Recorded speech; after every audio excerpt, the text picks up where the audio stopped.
안녕하세요, 여러분들. 결혼 사연을 그동안 열심히 귀동냥만 해오던 평범한 30대 직장인이에요.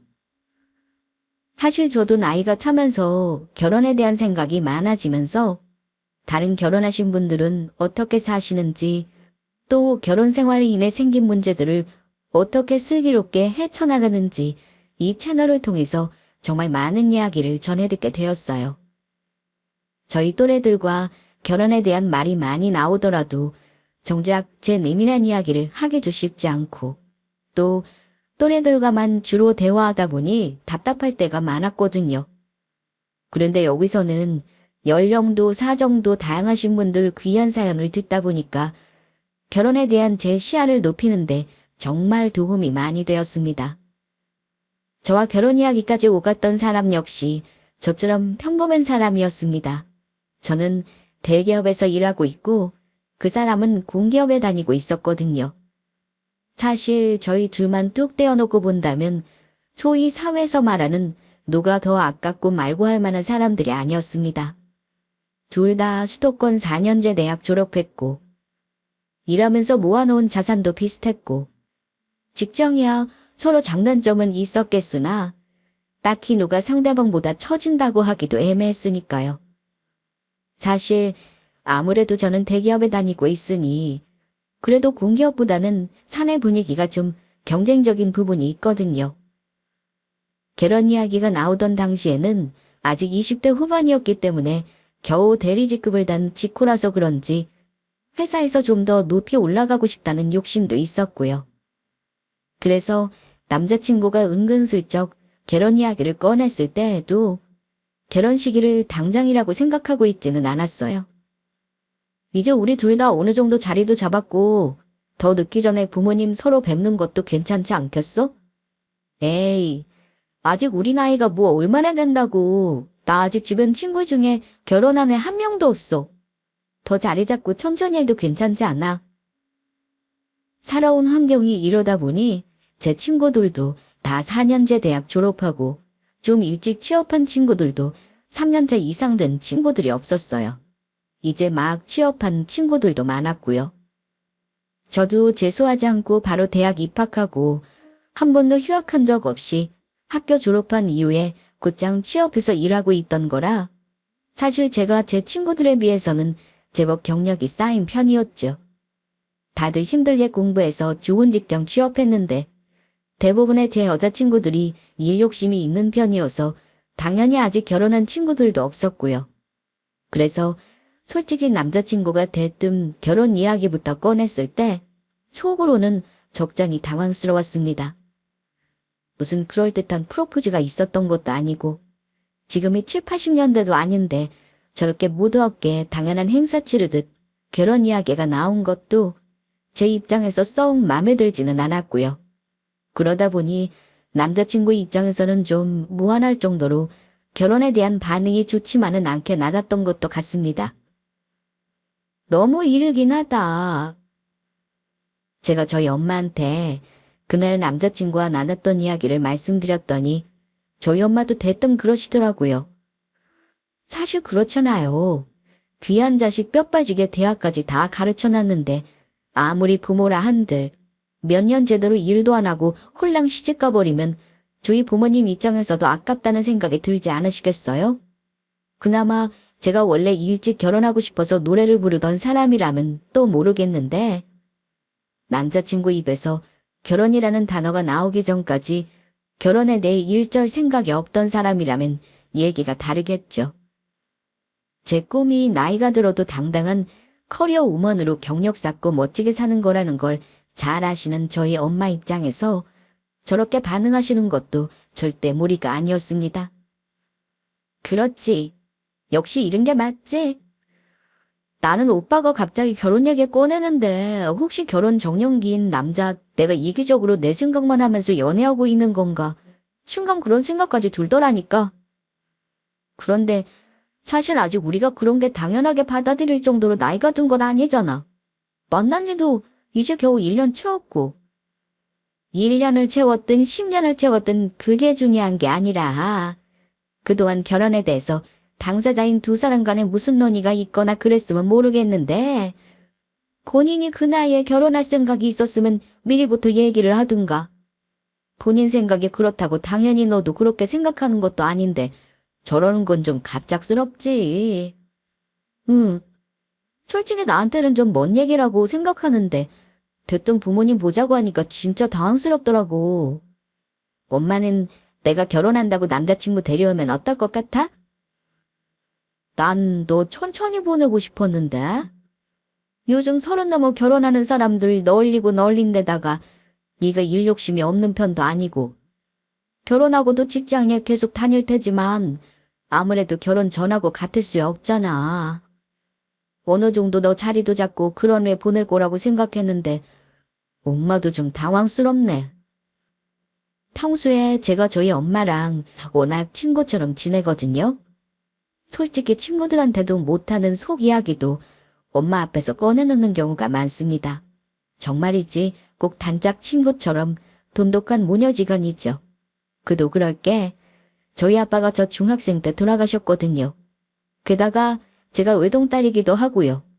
식구라고 달랑 여자 둘뿐이다 보니 서로가 더 애틋하기도 했어요. 이른 나이에 남편 잃고 저 하나만 보고 사시는 엄마 마음이 외로울까봐 제 딴에는 더 살가운 딸로 살기 위해서 나름대로 노력하기도 했습니다. 그러다 보니 저와 가장 많은 시간을 함께하는 게 바로 저희 엄마였죠. 그건 연애를 시작하고 난 이후에도 마찬가지였어요. 물론 남자친구와 좋은 감정을 가지고 만나고 있기는 했지만 아직 저한테 어린애 같은 면이 남아있던 건지 솔직히 남자친구가 엄마만큼 좋지는 않더라고요. 너 시집가고 나면 나 무슨 재미로 사니? 엄마 친구들이랑 놀아도 너만큼 내 맘 잘 알아주는 사람 없더라. 엄마가 돼서 이런 얘기부터 하면 안 되는데 그래도 너 시집 보낸다고 생각하니까 엄마가 아쉬운 건 어쩔 수 없네. 그냥 그런 얘기가 나왔다는 거지. 당장 결혼할 것도 아닌데 뭘 벌써부터 그렇게 서운한 생각을 해? 오빠가 그런다고 해서 내 생각에 하루아침에 뒤집히는 것도 아니고 나도 차근차근 생각해봐야지 뭐. 엄마가 서운해하신 만큼 솔직히 제 마음도 그랬습니다. 그래서 남자친구가 다시 결혼 이야기를 꺼내면 이번에는 서로 의견을 잘 조율해서 두 사람 모두 수긍할 만한 시기를 다시 찾아보자고 생각했어요. 우리 엄마가 너 한번 보고 싶다고 하시는데 시간 언제 괜찮아? 이렇게 갑자기. 갑자기는 무슨. 저번에 내가 얘기했잖아. 아직도 생각 제대로 안 해봤어? 아니, 얘기 나온 지 며칠이나 됐다고. 우리 결혼 얘기를 집 앞에 가게 들르자는 얘기처럼 쉽게 해. 오빠 그렇게 생각한다고 해도 내 생각이라는 것도 있는 건데. 남자친구를 가벼운 마음으로 만나는 건 아니었으나 그래도 결혼 이야기 나온 지 며칠이나 됐다고. 당연하게 제가 남자친구하고 결혼하는 걸 받아들일 거라고 전제하는 것도 좀 기가 막혔습니다. 더군다나 갑자기 남자친구 어머님을 뵙자고 하는 말은 너무 당황스러웠고요. 꼭 제 의견은 묵살당한 것 같아서 기분이 썩 좋지가 않았습니다. 사실은 너 만난다는 얘기 나왔을 때부터 엄마가 널 많이 궁금해하셨어. 홍기걱정 막내 아들한테 만나는 사람이 있다는데 엄마 입장에서 궁금한 거 당연한 거잖아. 그동안에는 이런 얘기 딱히 안 나오기도 해서 저번에 말을 한 거였는데 네 생각을 무시해서 한 소리는 아니었어. 다소 화가 난 제 모습에 남자친구가 아차 싶었는지 그제야 말을 좀 조심해서 하더라고요. 처음부터 저런 식으로 말했으면 좋았잖아요. 그렇지 않아도 대화하면서 자기도 모르게 자기 의견을 당연하게 밀어붙일 때가 간혹 있다고 느끼기는 했는데 결혼처럼 당사자들끼리 신중하게 얘기가 오가야 할 문제까지 그런 식으로 나오는 건가 싶어서 제가 괜히 더 발끈한 건 아닌가 싶었습니다. 아니야. 나도 당황해서 괜히 더 예민하게 반응한 것 같아. 어머니 뵙는 문제는 우리 서로 좀 더 얘기해보고 결정하자. 그래도 아직까지는 남자친구를 좋아하는 마음이 훨씬 컸습니다. 당장 결혼할 마음이 없었다 뿐이지 만약 내가 결혼을 하게 된다면 당연히 지금 만나는 이 사람과 할 거라는 생각은 저도 하고 있었으니까요. 그래도 결혼이라는 단어의 힘이 참 큰 게 아예 언급이 되지 않았을 때와는 다르게 한번 결혼 이야기가 나오고 나니 의식을 안 하려야 안 할 수가 없더라고요. 그 즈음에는 그래서 결혼에 대한 생각이 제 머릿속을 가득 채우게 되었습니다. 그러고 나서 주변 사람들 이야기를 들어봤더니 20대 후반에 결혼한 친구들도 꽤 되더라고요. 제 집안에 가장 자주 만나는 대학 동기들이 아직 결혼하지 않아 그렇지 중고등학교 동창들 중에는 고등학교 졸업하자마자 결혼해서 벌써 애가 두셋이라는 친구들도 제법 되더라고요. 사람이 자기가 사는 환경만큼 보이는 건지 그런 이야기를 듣고 보니 주변에 조언한 사람들이 많다는 남자친구 입장에서는 이 시기쯤에 제게 결혼 이야기를 꺼내는 게 당연한 일일 수도 있었겠다는 생각도 들었습니다. 그러다 보니 어른이 뵙고 싶다고 하는데 여러 번 거절하는 것도 예의가 아닌 것 같아서 저를 만나보고 싶다고 하시는 남자친구 어머니 제안도 결국 수락하게 되었습니다. 지혜야, 엄마가 괜한 노파심인 걸 수도 있지만 그래도 혹시 모르니까 아직 우리 집 자세한 사정 얘기까지는 그대게 안 했으면 싶어. 어차피 결혼하게 되면 결국 알게 되시겠지만 엄마가 살아보니 그런 얘기는 웬만하면 잘 안 하는 게 살기 편하더라고. 엄마가 돌려서 하신 말씀을 대번에 알아들은 저였습니다. 저 역시 살아오면서 비슷한 시행착오를 여러 번 겪으면서 배운 게 있었거든요. 사실 저희 집이 남들보다는 좀 부유한 편이에요. 능력 있는 엄마 만나서 좋은 거 배우고 편하게 크긴 했지만 대학 다니면서는 굳이 있는 집 딸 티내고 다니지 않기도 했고요. 직장에 취직한 이후로는 더는 엄마에게 손 벌리지 않고 제가 벌어 제가 쓰고 있어서 딱히 그런 부분을 의식하고 있지는 않았습니다. 남자친구에게도 집안 경제 사정에 대해서 불어 얘기 꺼낸 적도 없었고요. 말할 만한 계기가 있는 것도 아닌데 사실 우리 집 잘 산다고 말하기도 웃기잖아요. 하지만 어릴 때에는 그런 저희 집 환경 때문에 접근한 사람들도 제법 있었거든요. 엄마가 뭘 걱정하시는지는 충분히 이해하고도 남았죠. 알았어. 무슨 말인지 알아. 걱정하지 마세요. 그렇게 엄마에게 다짐을 받고 나서 다음날 처음으로 남자친구 어머니, 그러니까 예비 시어머니를 뵙게 되었죠.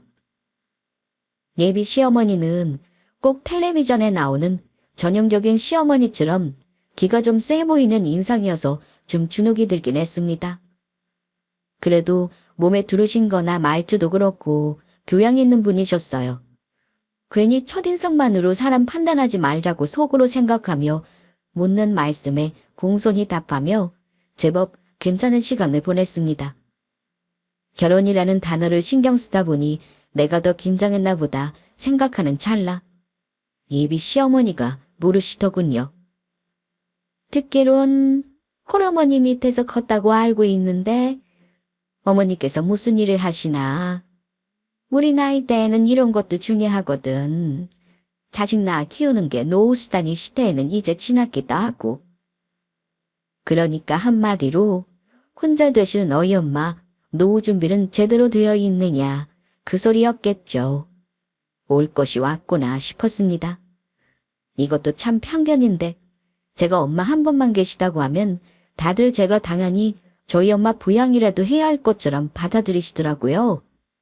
현실은 엄마 집에 빌부터 살고 있는 처지였는데도 말이죠.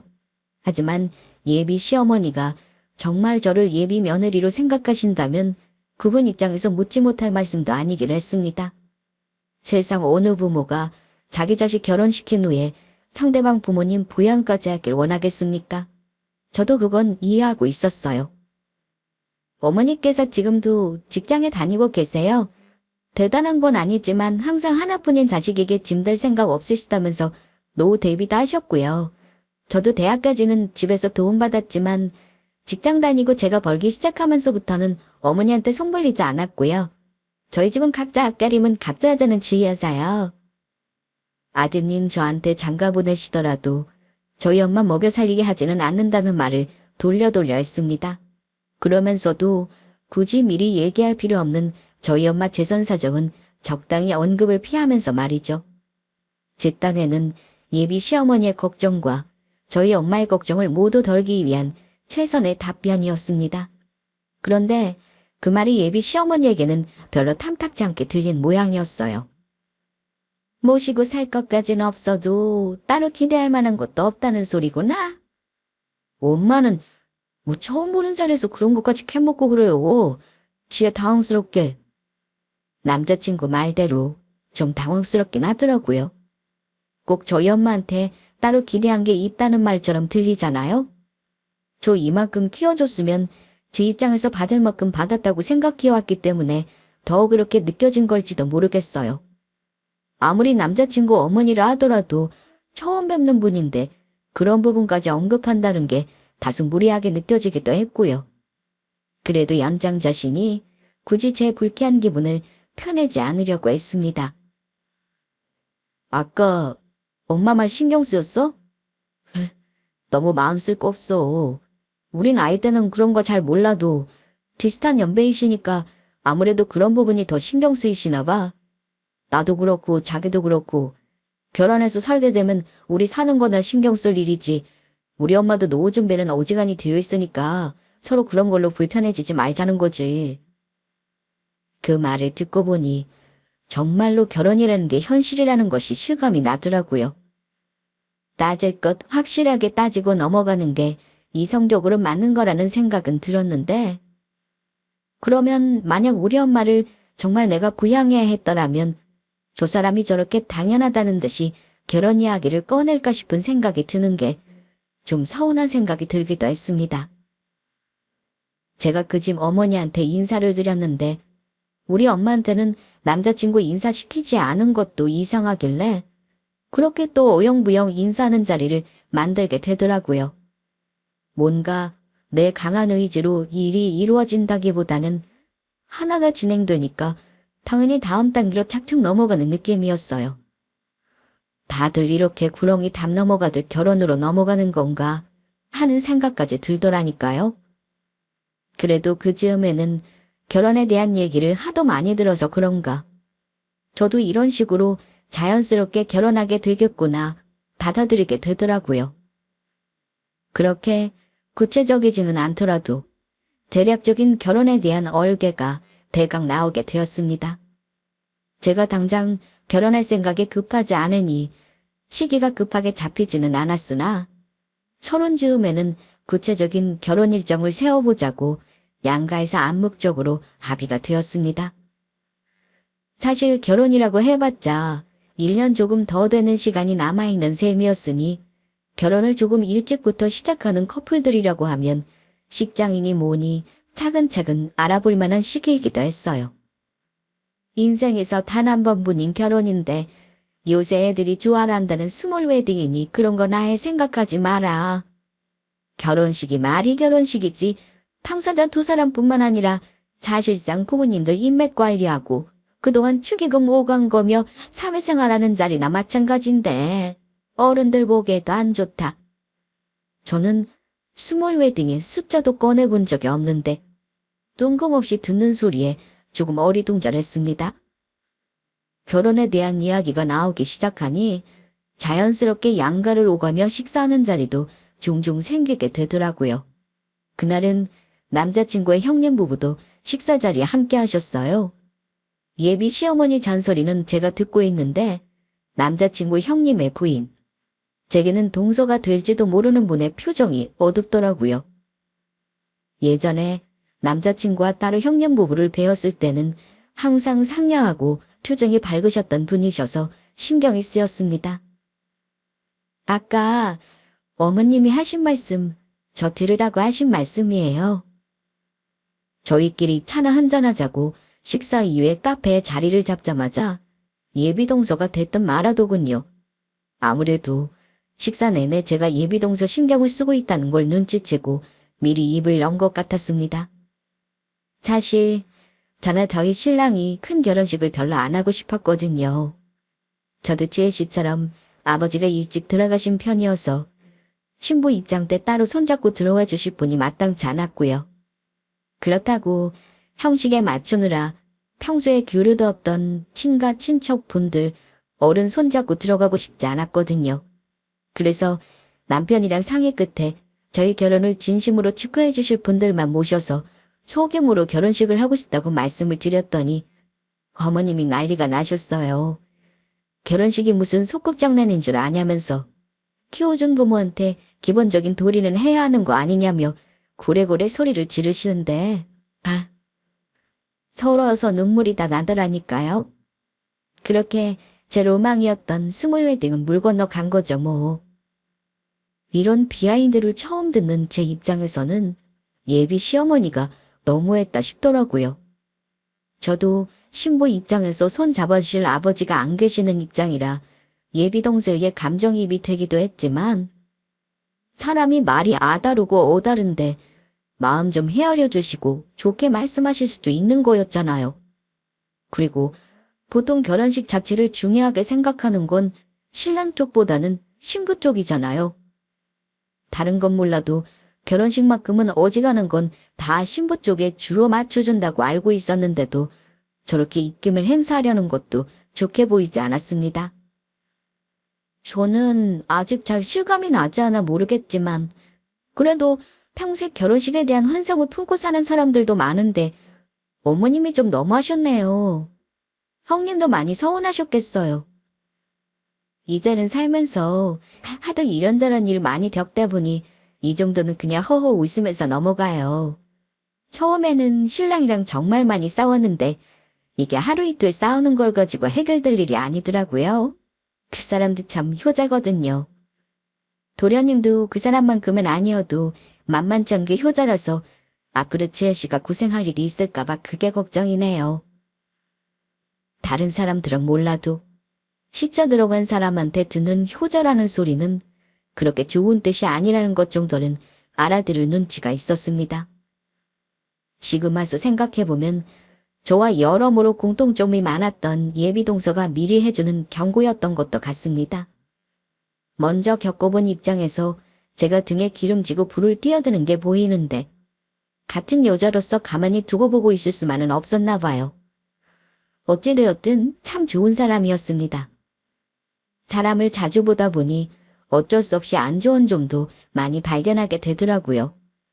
과묵한 편인 예비 시아버지나 예비 아주버님과는 여러 차례 얼굴을 뵈어도 대화 나눌 기회가 별로 많지 않았습니다.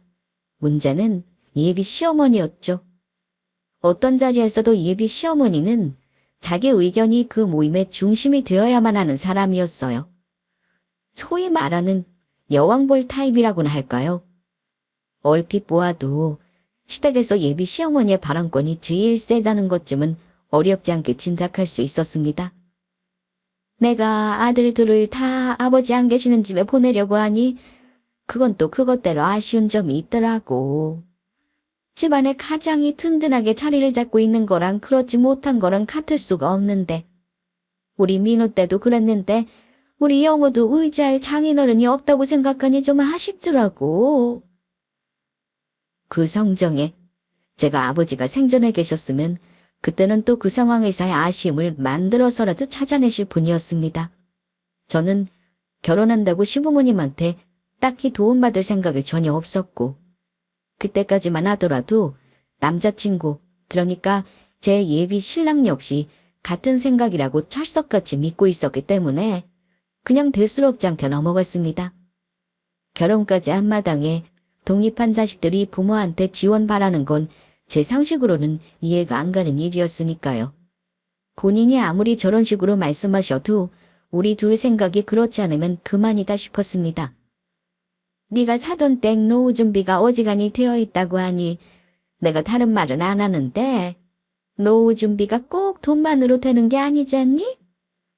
사람이 나이 들다 보면 여기저기 고장이 나기 마련인데 사돈한테 자식이라고는 너 하나밖에 없으니 앞으로 얼마나 신경 써야 할 일이 많겠어? 그럴 때마다 너나 내 아들이 결국 너희 어머니 뒤치다거리를 해야 할 텐데 내가 내 아들 좋다는 사람이랑 결혼시키겠다고 내 아들 가시밭길 걷게 하는 건 아닌가 솔직히 걱정스러울 때가 많아.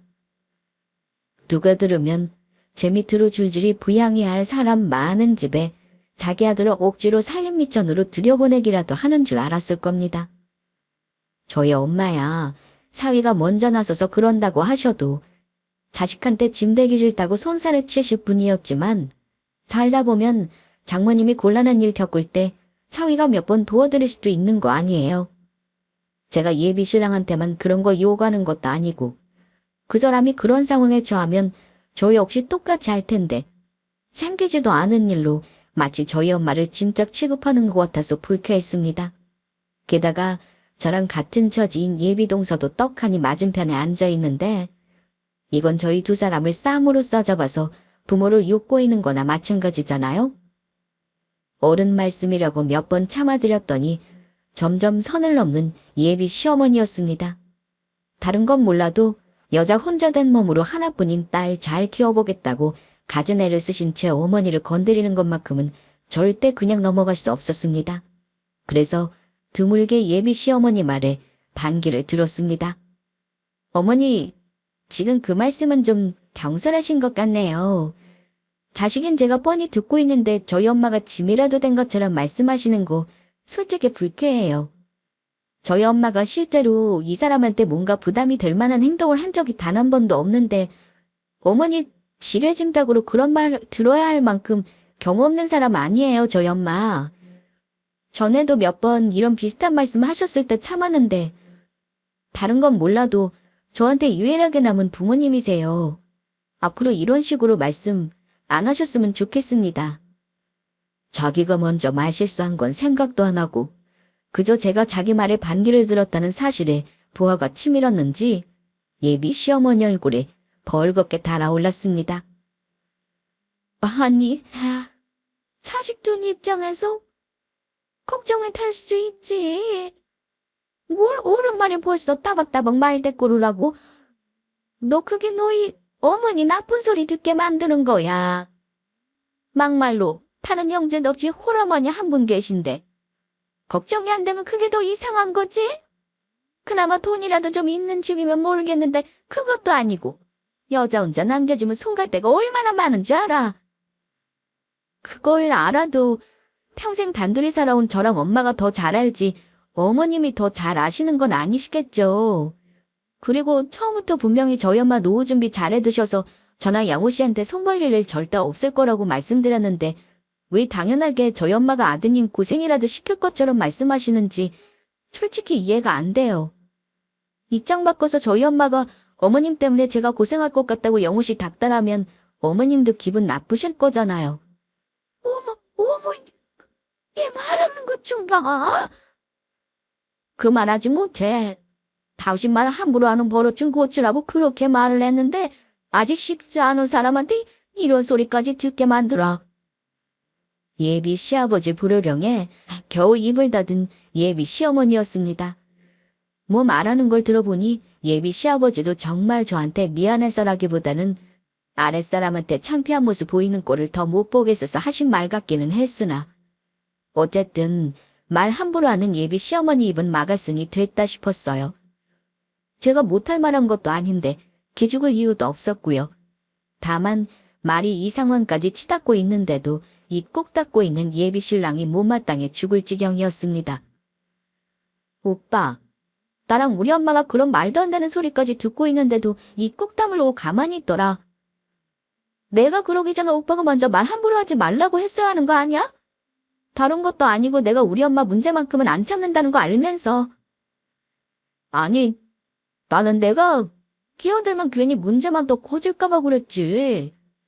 문제가 생기더라도 할 말은 해야지. 내가 오빠 믿고 결혼해서 살 수 있겠어. 어머님 한 번만 더 우리 엄마 저런 식으로 걸고 넘어지시면 나 그때는 다 뒤집어 엎을 거야. 그 말은 진심이었습니다. 제가 저희 엄마 저런 소리까지 듣게 하면서 저 사람이랑 살 만큼 사랑이 눈먼 것도 아니고 애초에 도대체 저희 엄마가 홀어머니라는 이유만으로 왜 저런 소리를 들어야 합니까?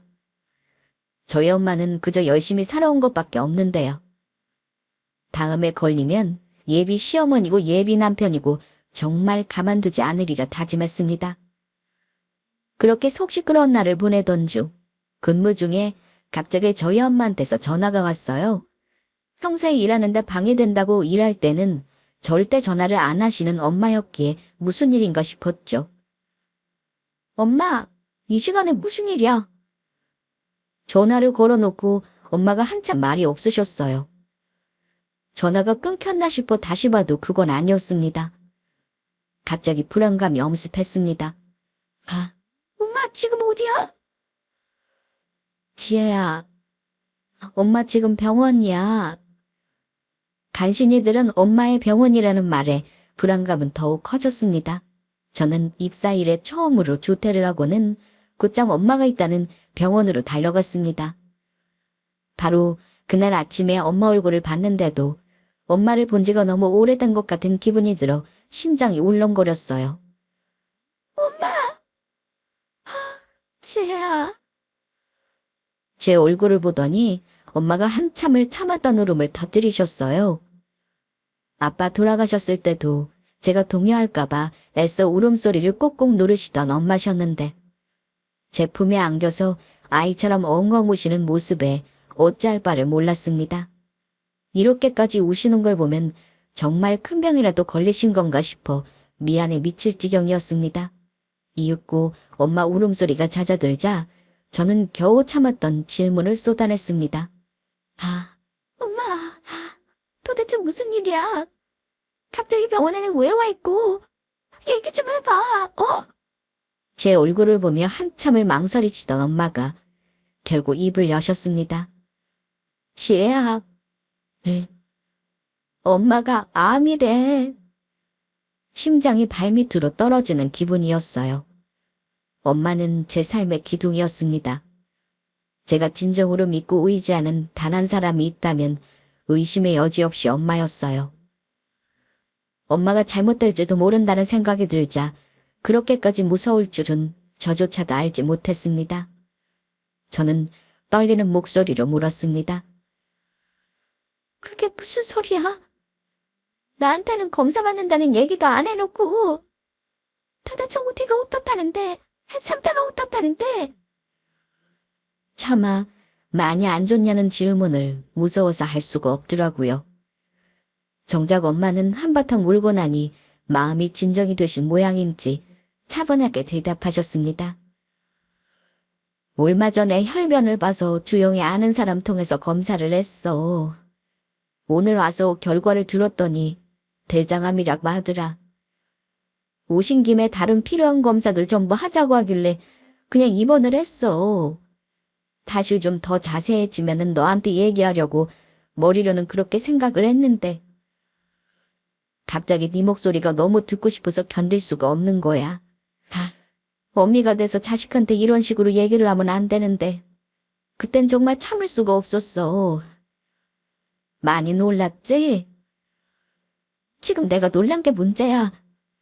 도대체 나한테 병원 간다는 얘기를 왜 안 한 거야? 엄마가 자식이 없어? 왜 그 큰일을 혼자 겪고 왜 내가 엄마를 혼자 두게 만들어? 너 요새 결혼 문제 때문에 신경 쓸 일 많잖아. 당장 결과가 나온 것도 아닌데 엄마까지 너 마음 쓰게 하고 싶지가 않았어. 그깟 결혼이 뭐라고. 나한테 엄마가 제일 중요해. 나는 엄마 없으면 못 산다고. 그러고는 엉엉 울어버렸어요. 정작 시어머니 될 거라는 인간은 이렇게나 저한테 짐 안 되겠다고 용을 쓰는 저의 엄마를 제 아들 짐덩어리 취급이나 해대고 있는데 그런지만에 시집가겠다고 제 엄마가 아픈 줄도 모르고 있었던 제 자신이 한심해서 견딜 수가 없었습니다. 제가 너무 우니까 놀란 엄마가 도리어 저를 달래셨습니다. 아직 그렇게 심한 거는 확실하지 않아. 조직검사고 결과 나와야 몇 개인지 알 수 있고 미리부터 이렇게 걱정할 거 없어. 엄마가 우리 딸 너무 놀라게 했나 보다. 엄마가 아프다는 소리 들으니까 네 아빠 보낼 때가 생각나서 혹여나 우리 딸 혼자 남겨두고 가면 어떡하나 싶어 주책을 떨었나 봐. 별일 없을 거야. 엄마 통증도 없었어. 당연히 별일 없지. 내가 그렇게 안 둬. 그러고는 정말 어린애처럼 펑펑 울어버렸어요. 그동안 엄마가 이리 큰 병 앓으신 일이 없어 놀라기도 했지만 이 모든 과정을 홀로 겪으셨을 걸 생각하니 마음이 너무 아팠습니다. 하지만 앞으로 갈 길이 먼데 벌써 지칠 수는 없었습니다. 겨우 진정을 하고 온갖 검사에 녹초가 된 엄마 얼굴을 물끄러미 바라보다 병실에 나와 예비 신랑에게 전화를 걸었습니다. 자기 오늘 왜 이렇게 하루 종일 연락이 안 돼? 무슨 일 있어? 나 지금 병원이야. 우리 엄마 암이래. 예비 신랑은 놀란 듯한 그 한마디만 남겨두고는 말이 없었습니다. 저는 제 할 말을 계속했어요. 나 지금 다른 건 아무것도 중요하지 않아. 엄마 회복하는 것 말고는 아무것도 신경 안 쓸 거야. 다른 일도 아니고 자기도 이해하지? 당분간 바로 연락 못 받더라도 그러려니 해줬으면 좋겠어.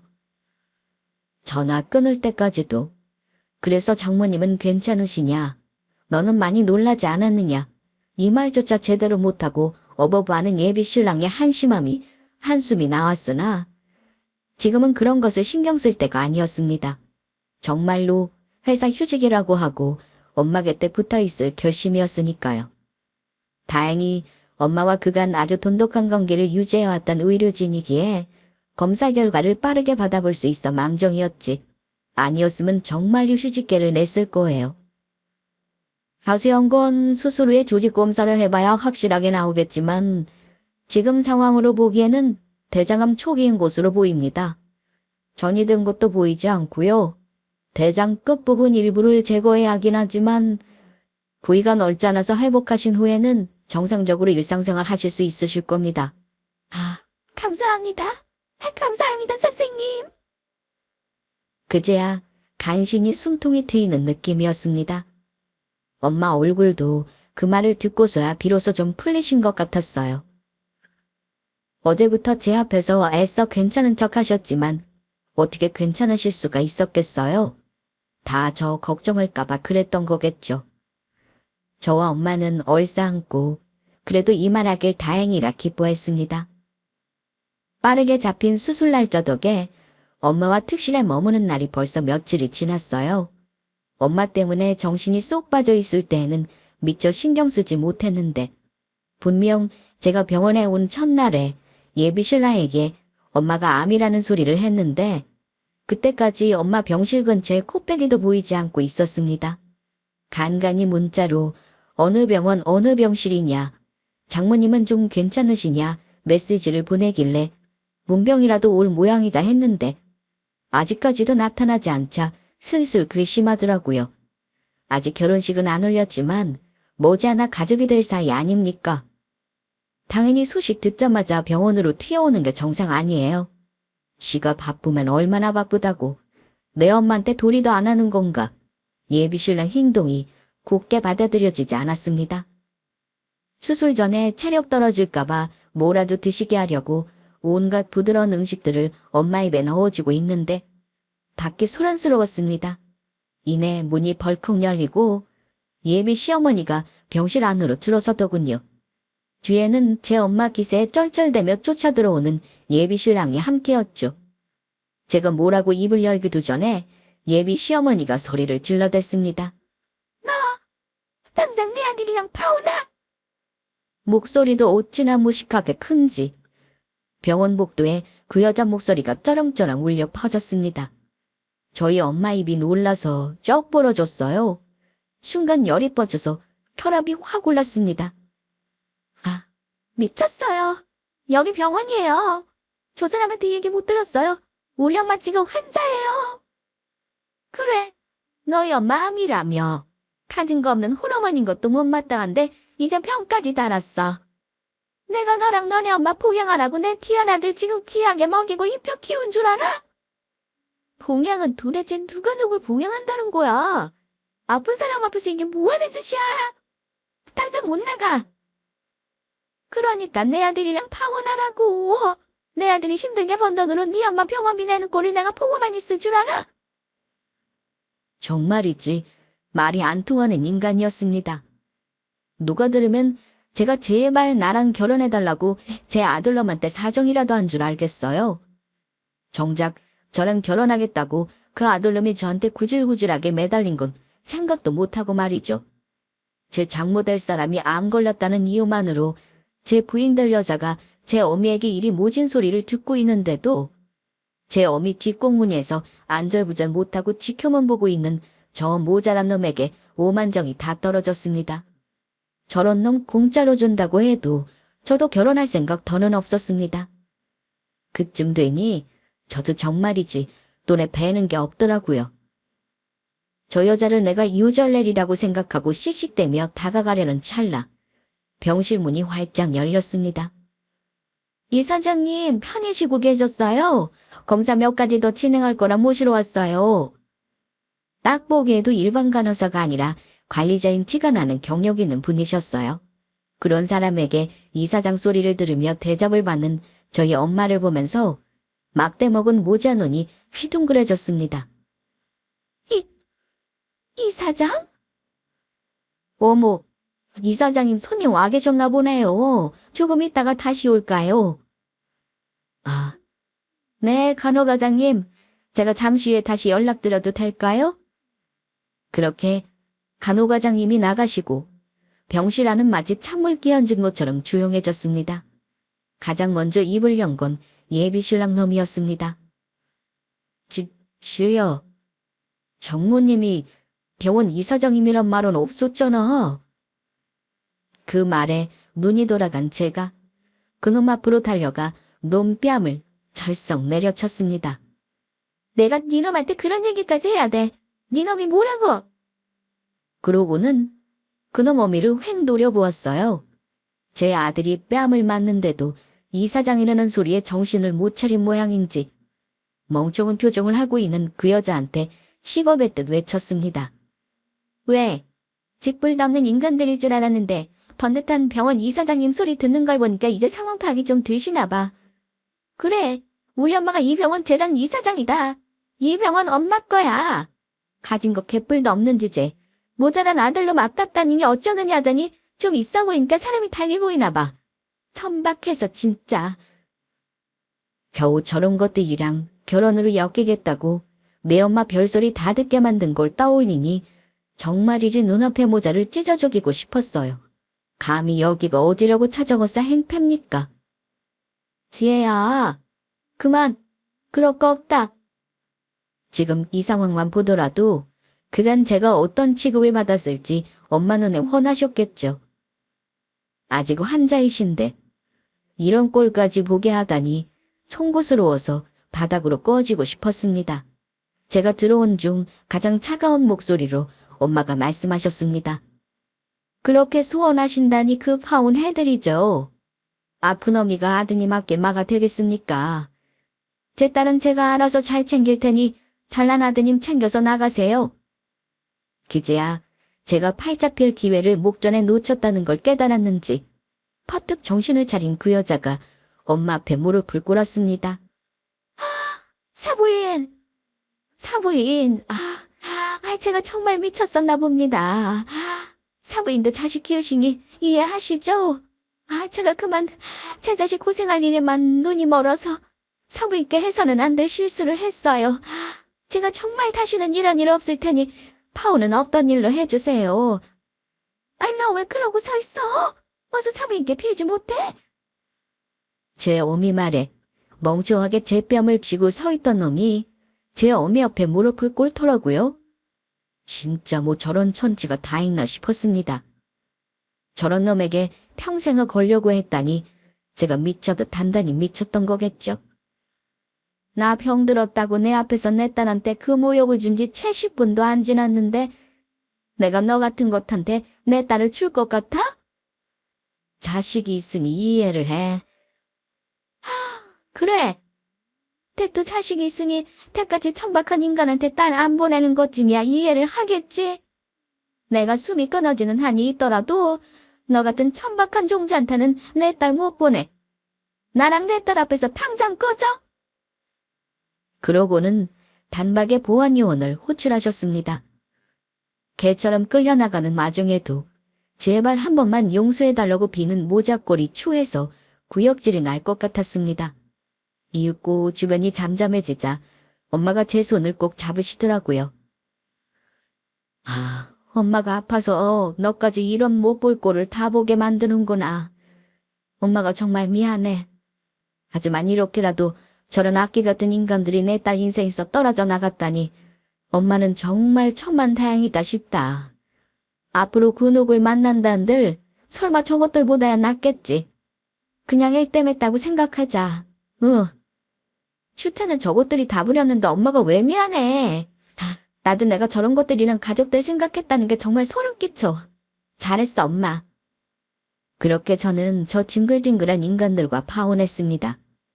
그날 그 전 예비 시험이라는 작자가 하도 무식하게 소리를 질러댄 탓에 병원 재단 이사장인 줄도 모르고 암 걸렸다는 사돈 병실까지 찾아와서 파혼하라고 막말을 해댄 그 여자에 대한 소문이 주변에 파다하게 퍼졌습니다. 워낙 한 달이 건너면 다들 아는 좁은 사회이기도 하고 저희 엄마가 얼굴은 안 알려줬어도 그 지역 사람이라면 이름 한 번쯤은 들어본 지역 유지이기도 했으니까요. 덕분에 그 집구석 평판 또한 볼만해졌습니다. 병원 임직원에 대한 처우에 심혈을 기울였던 저희 엄마에게 고마운 마음을 가지고 계셨던 간호사분들이 소문에 불을 지피는데 꽤나 도움을 주셨다는 건 저희끼리의 비밀이지만요.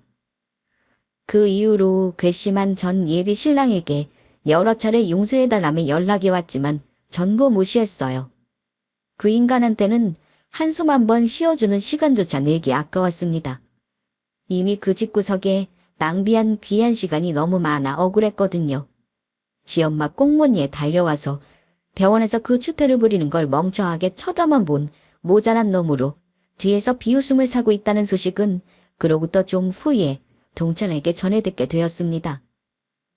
본인 자식 귀하지 않은 사람이 없겠지만 본인 자식 귀하면 남의 자식 귀한 줄도 알아야죠.